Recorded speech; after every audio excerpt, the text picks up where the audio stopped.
And good morning, Kevin Miller in the morning, KIDO Talk Radio. Once again, out on the road. Thanks to our friends at CapEd Credit Union, Team Mazda Subaru. Promoting our schools, securing our future. We've been doing 20 schools a year since 2011. We are here at Boise State University. We've got Pete and Rebecca with us. And, you know, education is such a, Lou Dobbs has that point. It's that great liberator of our society today. But yet, first and foremost, education can be so intimidating, especially when we get older, we get set in our ways, but it can be such a wonderful experience once you take that first step. So first of all, always love being here at Boise State. So good morning, guys. Morning. Morning. Thanks for having us today. Well, you know, when we talk about education, obviously you two have dedicated your lives to education and getting that message out. So when we talk about lifelong learning, so many of us think, well, I've got to go back to class. You got a bunch of young kids. We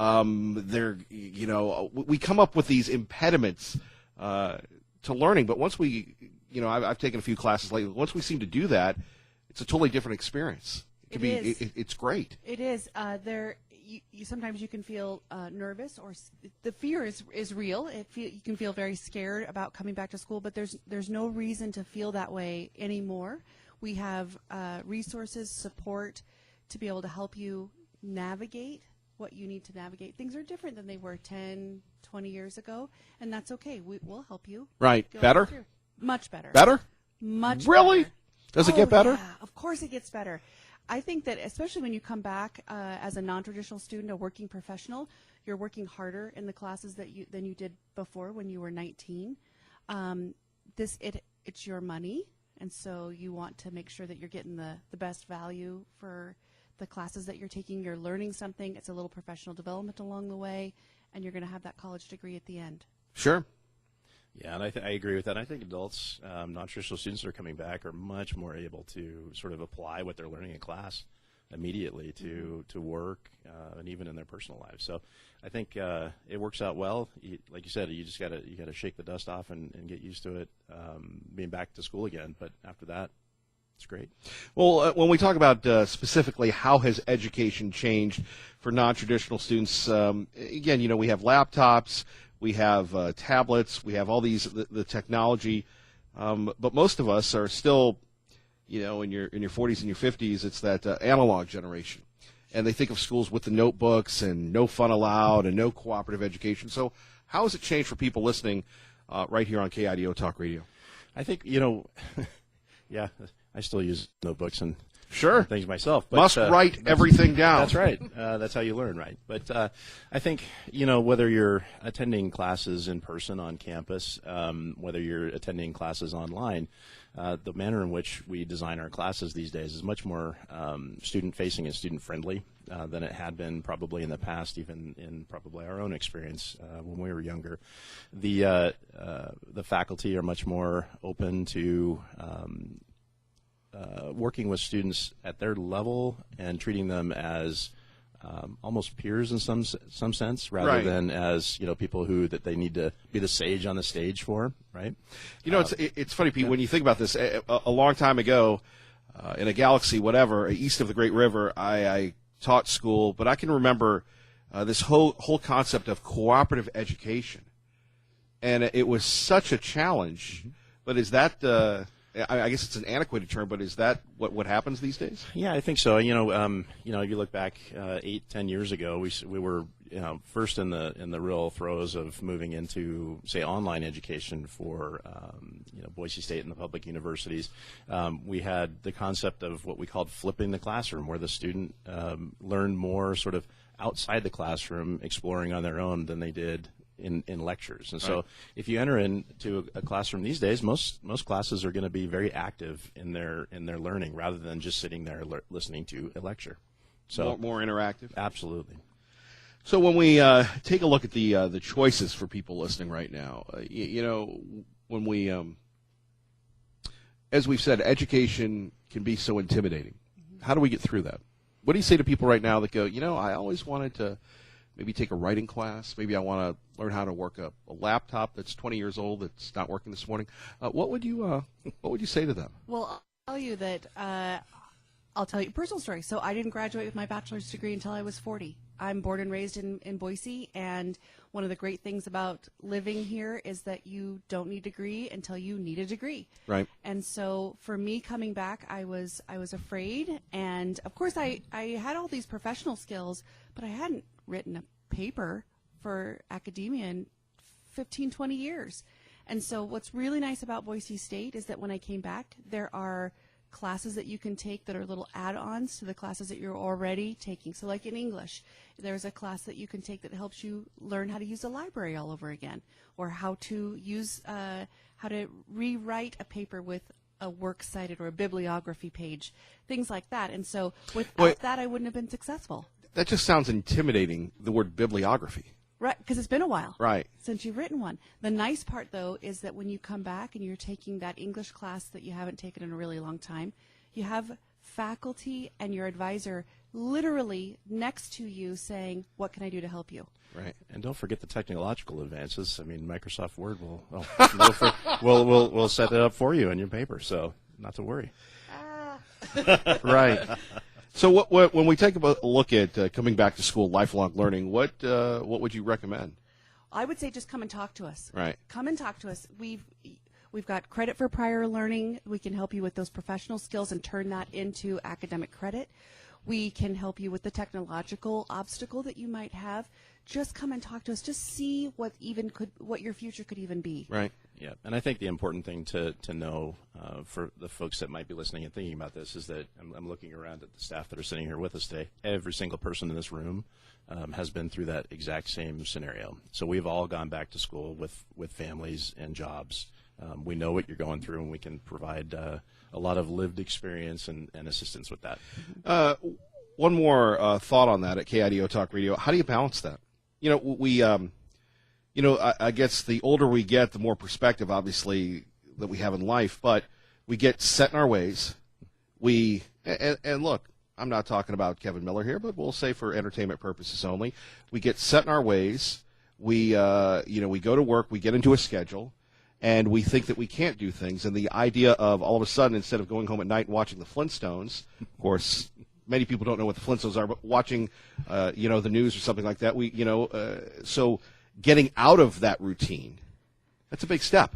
It's a huge step, and I think going back to school for an adult, probably somebody that has a family and a job, it's a family affair to return to school. So I think you have to have a conversation with your family. There's got to be a lot of support around the kitchen table related to that. But I think you also have to treat education as that new experience, rather than sitting and watching the news. You're looking at it in a different way, and you're writing about it and thinking about it in new ways that can help you advance your career. Well, and it's short term, right? So if you're coming back to school, then you only have a little bit left to go, and so the pinch on your life is a small pinch. It's only for maybe a year or a year and a half to get you done. Right. It's okay to have that pinch for a little while. My family did the same thing. It's worth it in the long run because you want your kids to have a good role model and that you also finished your degree. Sure. Anything else? Well, why don't you have folks give us a call? Oh, what? 208-426-3496. Now, hold on. You're going to have to repeat that number because it's early for lunch. 208-426-3496. 3496. Operators are standing by right now. Operators standing right here. by. If you... Literally Yeah, right here. I see. We're ready to Tell them take you your heard it call. first on KIDO. That's right. Well, thank you. Thank you all. Thank you. Appreciate it. Give us a call. All right, we'll have that number for you as we go throughout the morning here at Boise State University. Kevin Miller in the morning. Phone numbers 580-5436, 580-KIDO. By the way, the Kevin Miller cash code word of the day is DEBT for the 6 a.m. hour. DEBT. You could win up to $5,000 simply by going to KIDOTalkRadio.com, typing in DEBT, and you can win up to $5,000. Very exciting time. Coming up, lots of news of the day here at 580-5436. 580-KIDO. The president's on the border and has a lot to say. Let's take a look at this on KIDO Talk Radio. President Trump is expected to visit the California town of Calexico today, about 120 miles east of San Diego. He's going to go look at a piece of the border wall there, a sign that he's moving forward even as several groups are trying to stop him. So the ACLU, one of those groups here, just filed a motion asking a judge to stop the construction of the wall under Trump's national emergency declaration. They say it is unconstitutional. And, you guys can talk. We like the natural sound. We'll have the mics off, but that'll be good. Please, it's a party atmosphere here this morning.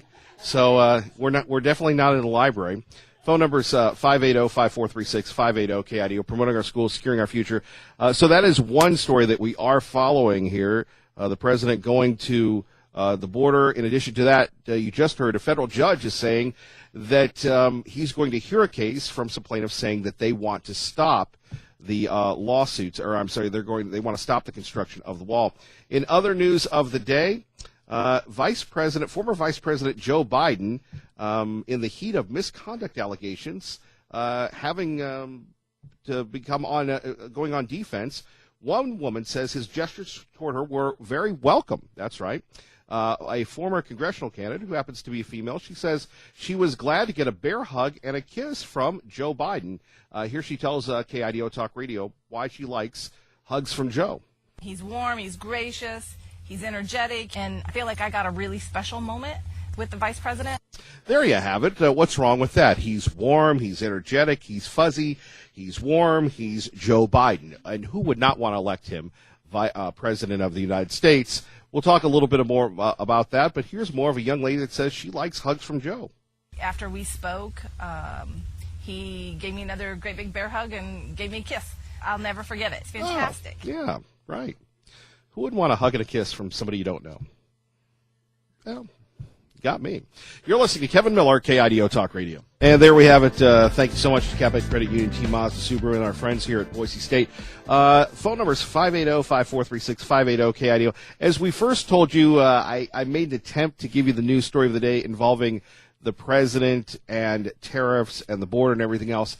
Thankfully, we have the resources of Fox News Radio. Here is John Decker. He will explain it to all of us concerning the president's big announcement. Now, remember, the president said that he was going to shut down the border. Is he sticking to that statement? President Trump heads to Calexico, California today as he ramps up the pressure on Mexico to stop migrants and drugs from flowing illegally into the U.S. A day after the president backed off an earlier threat to shut down the border, he made a new threat. What's more real initially is tariffs on the cars coming in, a 25% tariff on the cars being made in Mexico coming in. The president said he would now give Mexico a one-year warning to deal with what he has called a crisis at the southern U.S. border. At the White House, John Decker, Fox News. And thank you so much, Mr. Decker. Now we're going to get to that. This is something, though, that you'll only hear here on KIDO Talk Radio with Kevin Miller in the morning. Now, is that true? No, but we're going to tell you that anyway for branding purposes. Here we have a situation when it comes to buying a car. How many times have you bought a car? In the old days, they used to call them used cars, right? Now they're pre-owned cars, they're pre-select cars. And because of the technology today, I mean, they're incredible. It's funny because they're trying to make cars like you look at a phone. And last night, as I was working on the special super secret Kevin Miller project that eventually will disclose, I was talking to a young person, just a few years older than young Joel next to me, actually, a 21-year-old young lady. And this young lady was telling me about the phones. And I said, well, look, I've got an iPhone 6 Plus. Oh, a horrible phone. Well, I just got my battery replaced. Oh, you're gonna have to replace it. Now, because of the technology and everything else, we're taking a look at cars that way. But used cars have issues. Well, what happens if you have a pre-owned car that has an issue? Now, by the way, you know what Dave Ramsey says? He goes, buy a car pre-owned because you don't pay for that depreciation. Coming up, a way that car dealers are trying to write a law to avoid fixing defects. And not only defects, but deadly defects. Let's phones, and we go to Dave. Dave, good morning. You're on with Kevin Miller, KIDO Talk Radio. Good morning, Dave. Oh, it's Dave Burnett with traffic. Go ahead, Dave. Good morning, Kevin. I'm News Channel 7's Eric Gabbard. Thank you, Larry. We appreciate that. Now, back to this issue here involving pre-owned cars. We always want to make sure that we get deals on this. So, could you imagine buying a used car from a lot without the dealership fixing known defects that could be deadly to your family? It could happen. As lobbyists for the auto industry, get this, those crazy, wacky, zany, devious little lobbyists for the auto industry are pushing for an auto dealer and their recall disclosures to kind of just make that a thing of the past. That's right. It's called the Auto Dealers Recall Disclosure Bill. The bill, if passed, would mean that a used dealership wouldn't be liable for any defects that they didn't fix before selling the car, because all they have to do is mention those defects in your paperwork. By the way, when you buy a house, when you buy a car, when you buy anything, now I'm sure the smart folks here at Boise State, they always look at the paperwork. They always go through everything. Oh, here it is. There's that clause. You didn't get me. There's a zinger. But most of us, most likely we don't. And the idea of going through paperwork. So according to USA Today, they're reporting that the bill is being touted by a group that represents the auto dealers associations, since they're letting you know that, what's up with the car. In other words, if you look at the paperwork, you know how it is. Most car dealerships, it's zip, zam, zoom. Hey, do this, do that. Hey, you got mirrors that move, and you have a digital dashboard. Yeah, so what if the car doesn't work? Consumer groups are calling BS, saying that putting someone at risk from a car because, that could possibly lead to death, like a deadly airbag, is irresponsible. Duh. And I love this. Would you buy a car that has a known deadly defect? No, of course not. But, whether we're talking about education, whether we're talking about politics, whether we're talking about, buying something from someone, there has to be a trust, right? So many times in the Amazon world that we live in, the click, zap, zoom, which really spoils us. Don't you hate that? Because when you buy a book or you buy something online, and it's instant gratification. And I don't know about you, but I can say this for me, that when I go somewhere and then all of a sudden I don't get zip, zam, zoom, and even if you're waiting 15 seconds, doesn't it seem like an eternity? And yes, we're supposed to be poised for this digital instant gratification, but on the other hand, what about that idea of having a conversation, that idea of trust, and especially when you're buying a car, right? At 580-5436-580-KIDO. So hopefully the Idaho congressional delegation will actually take a look at this and not vote for this bill.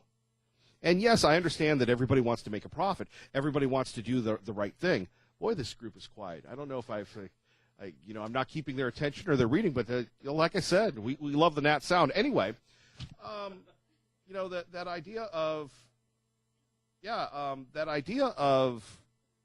not disclosing a deadly defect, that idea of not fixing it, right? Okay. No, not at all. How long would you go to a car dealership that didn't fix a known deadly defect? Okay, we spend a lot of money for cars. And can you imagine all of a sudden going somewhere and they knew the airbags were bad? I just had one of my cars fixed because of the airbag. And I'm thinking to myself, dude, you pay a lot of money. This technology should work. And they're saying this with their right minds. They're going to do this. 580-5436-580-KIDO. So, again, a little mainstream topic today. And then again, for entertainment purposes only, here's a young lady that says she likes to be hugged by Joe Biden. He's warm, he's gracious, he's energetic, and I feel like I got a really special moment with the vice president.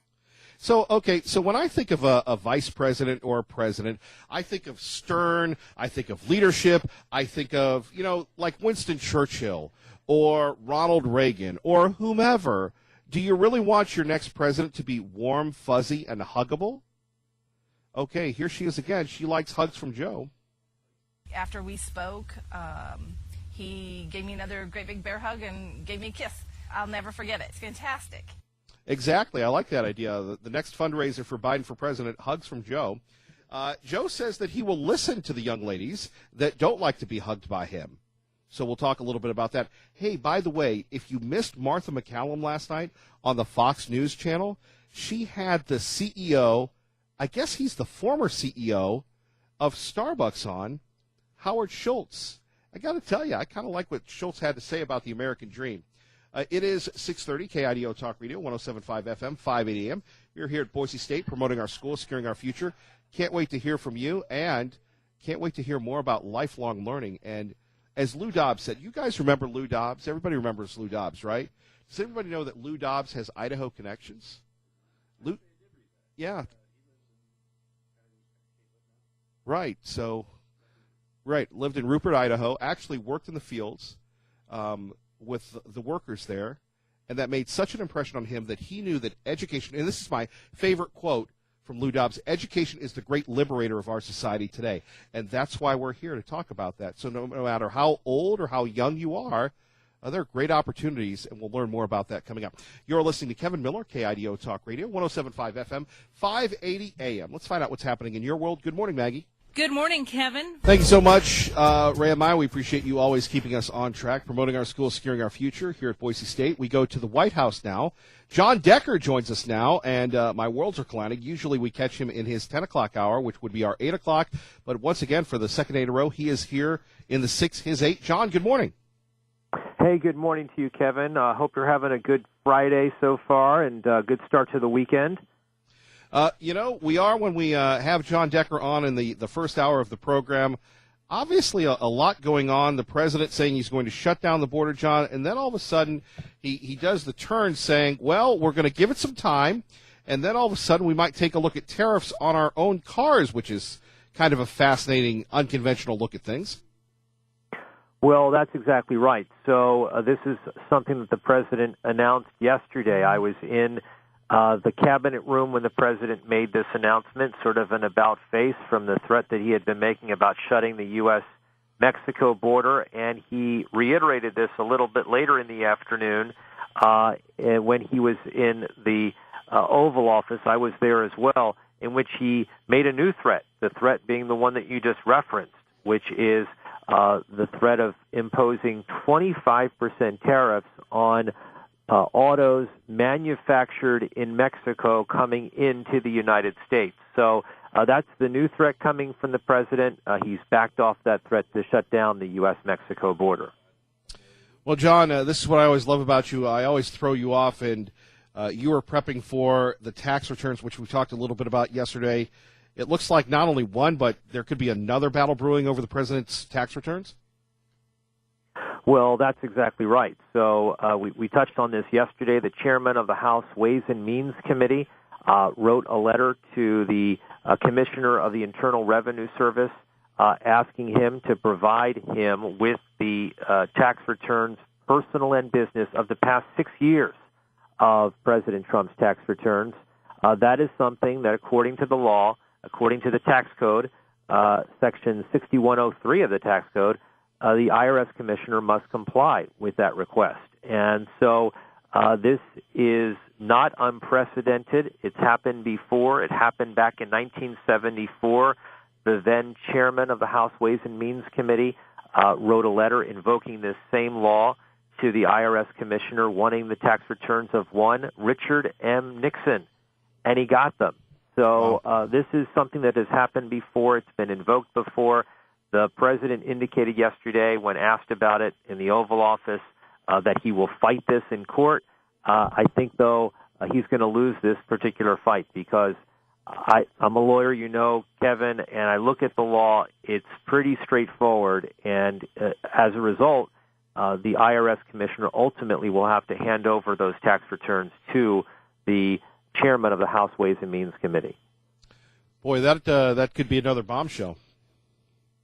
Well, it could be. You know, a lot of speculation. The president says, Kevin, the reason why he has not turned over or made public his tax returns is because he's been under audit. But, you know, if that's the case, the president's been under audit for quite some time, one of the longest audits, I think, in the history of our country.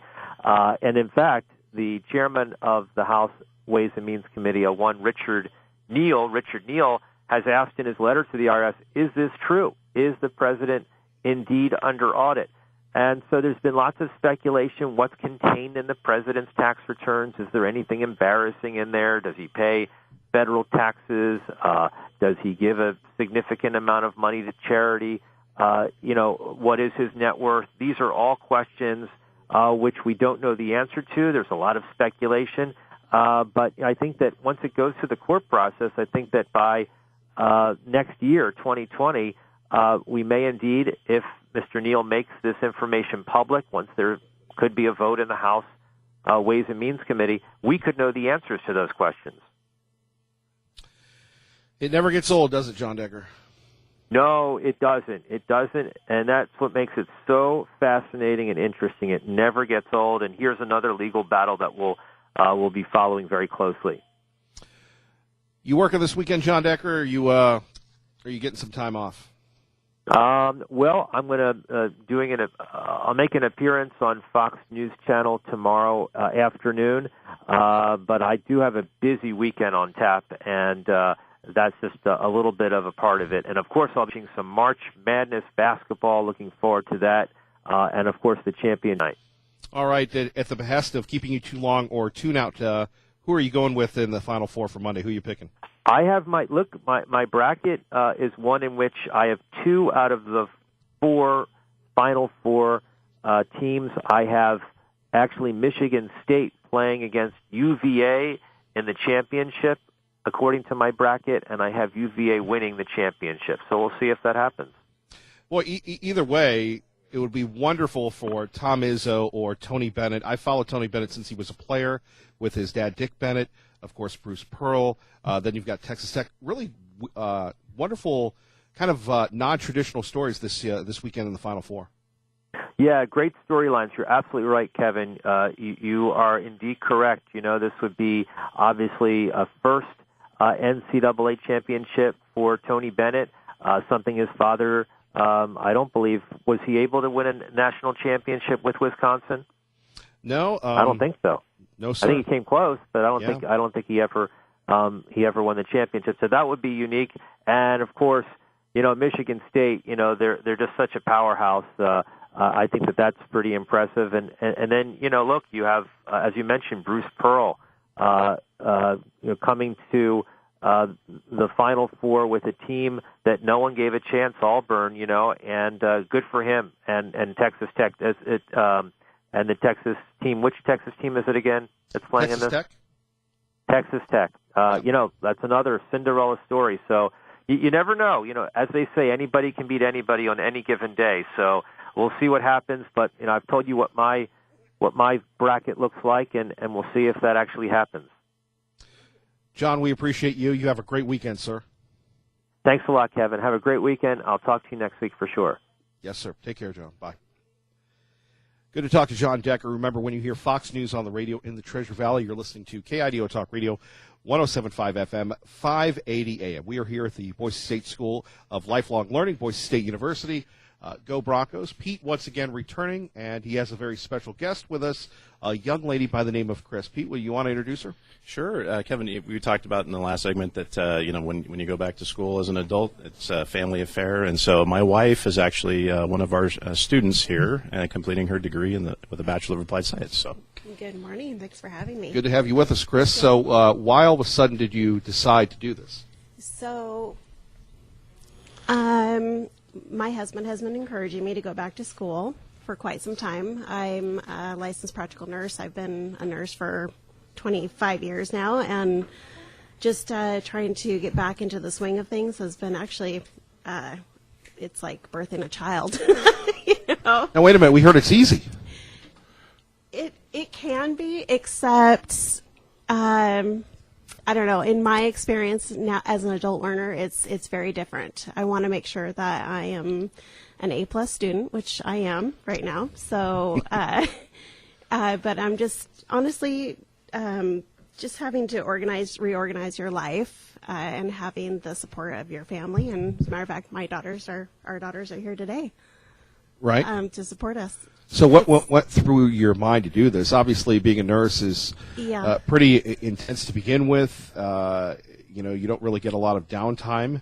Obviously, when you're dealing with patients, and then all of a sudden you want to, instead of coming home, and as we were talking about earlier, watching the Munsters or the Flintstones. And I'm using these dated Yeah, references. yeah. Pete gets them. Pete and I get it. The old guys in the Yeah. room. Oh, I get that too. You I decide. live with Pete. or inside, doing something fun with your family. Mm-hmm. You're going into a room with a bunch of total strangers.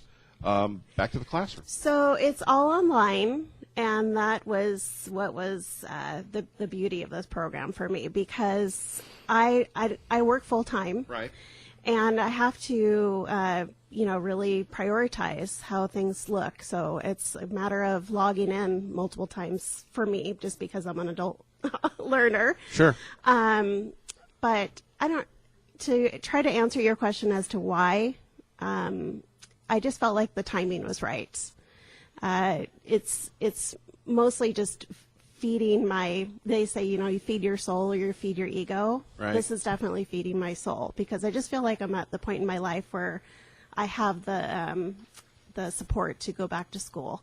So I'm going back for a Bachelor of Applied Science degree, and probably design of ethnography is going to be my minor, or What? leadership. What? You want to explain that one? Yeah, design ethnography is a tricky term, but it's really just about human-centered design. So how do we interact with the world, with our customers, with our clients, in such a way that is best serving them in a simple way? No, I'm just impressed that you knew what it was. Yeah. No, I mean, really. It's my job, Kevin. No, I'm glad. I'm so happy. Chris, what would you say to people listening right now that, obviously we want to reach them, and maybe pondering going back to school, but they're intimidated? So it's possible. There is, not only do I personally have my own support system at home, but as far as Boise State goes, everybody here we're going to walk you through the process where you're not alone. Even just my very first class, I have been absolutely blown away and impressed with the online support resources that we have.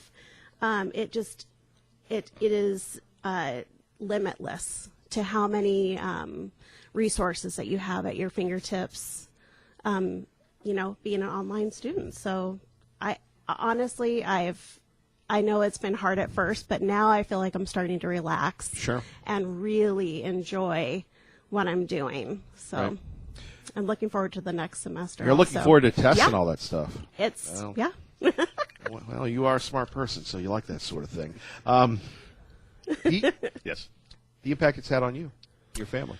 I think within our family, you have to make some adjustments. I think with Chris being a nurse, I think over the years we've had a good sort of entry into this in terms of her schedule's been a little bit different. And so I've had to take a really active role with the kids and dinner and homework and bath time and all that kind of thing. So for us, not too much of a stretch there, but you do have to adjust to allowing for time for your spouse to do what they need to do to go to school. But I think in the end, the kids get to see that happening. They know that they're working hard in school themselves. They see that she's working hard. College is not easy. As much as we're talking about how much support one receives, it's still not easy. And so it takes time, and we've made some adjustments, and I think it's going great. Yeah, I do too.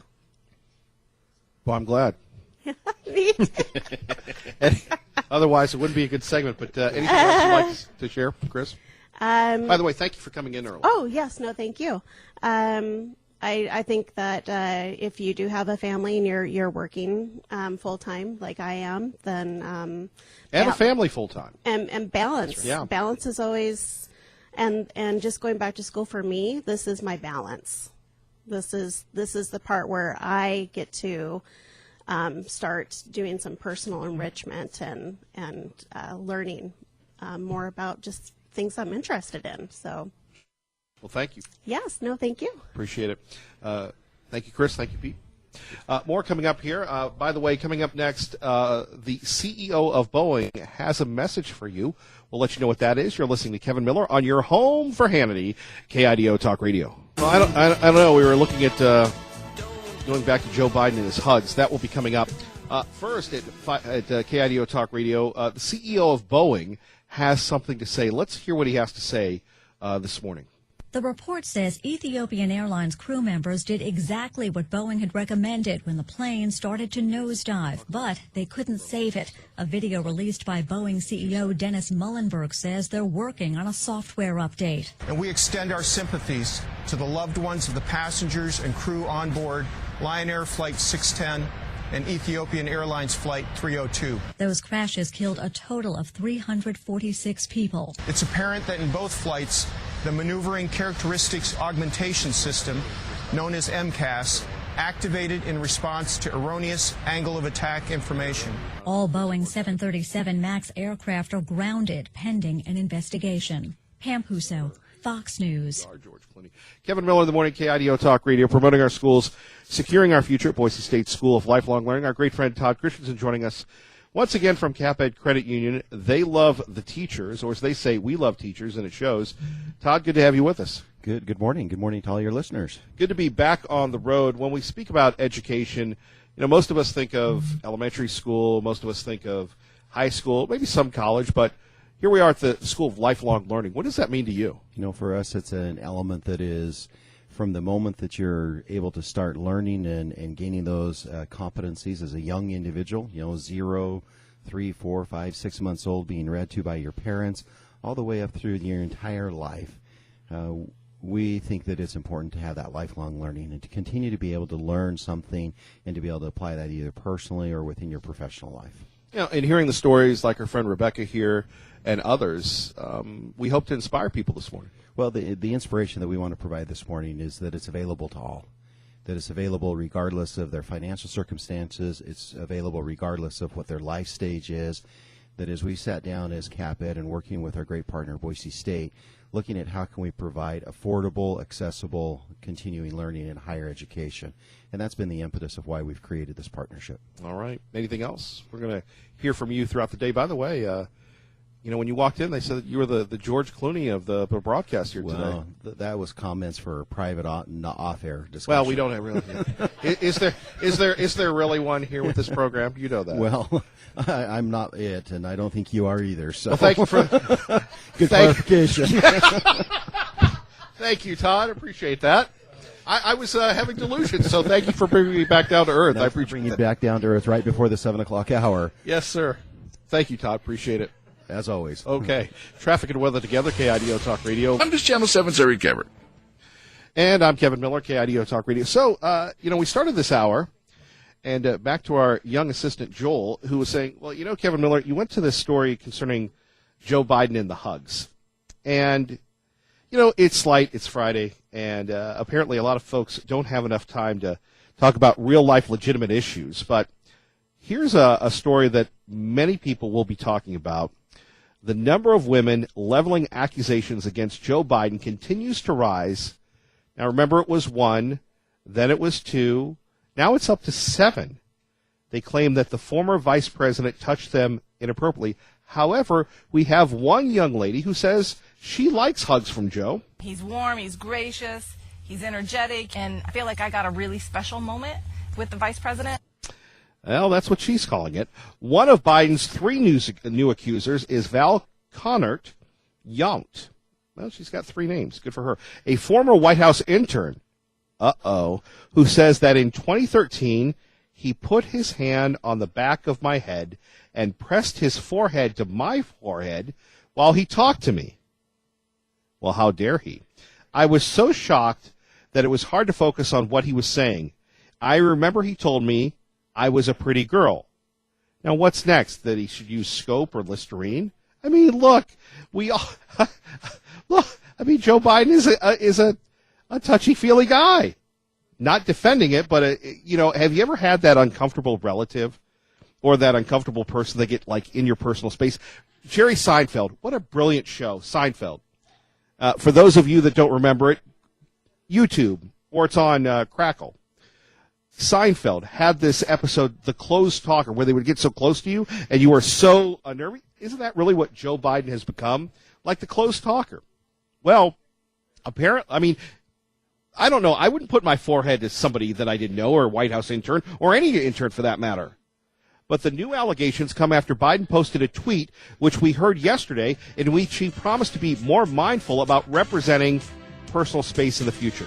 Never mind Bosnia, never mind Russia. Joe, work on that personal space. A lot going on here this morning. Kevin Miller, KIDO Talk Radio. Good morning.